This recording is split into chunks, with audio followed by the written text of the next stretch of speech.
Sagatán. Jenom vám ho připomenu, pojď sem. Parťák bude ležet na zádech. Já si k němu sednu zády. Co udělám pak, Šimo? Rồi, đang quay nhá. Chờ tí. Ještě ne, nejprve musím dát ruku co mám blíž. Vừa nó chạy ra nhưng cô giáo bỏ cái nào nó Co dělám tuhle rukou? thế lại thôi nhá, đang đông. Vezmu jeho ruku, skolám si ji do podpaží a držím pořádně. Co dělá parťák, když vyvážíme? A jak? Točí se kam? K soupeři, jo? Vždycky k soupeři, na bříško, točím na bříško a uteču. Jasný? Tak pojďte do dvojic. Míšo, tak si vem tady kubíku. A nebudeš brát kubíku, jo? Tak to udělej u keho, jo? Pojďme na záda, Míšo první. Tak, Kristián, Šimo, pojďte vy. Tak Šimo, pojď, lehneš první na záda, jo? Tak, Kristián, pojď, ty Sagatáne. Výborně, Kubík.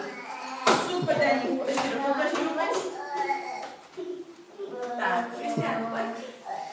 Sedne na zadek. Ruku pod hlavu.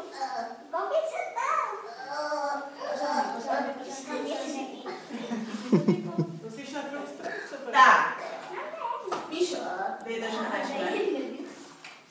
Tak, a budeš si točit tam, no?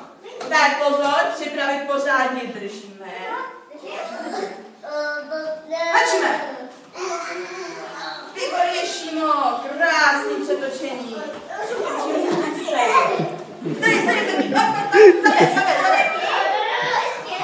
A když to nejde na jednu stranu, tak točím na druhou. Tak, máte, ruský soupeře. Tak, Míšo, a teď se vystřídáme, teď slavne ten druhý. Tak, Daníku, pojď,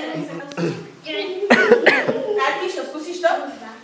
Tak, zády k němu, Šimo, ruku pod hlavu. Šmino, ruku pod hlavu, ne, ruku pod hlavu, tu druhou, tak, a ručičku do podpaží. A drží. Míšo, druhou ruku, ne, hele. Ta ruka se drží v hlavě. A druhou na bříšku, jo?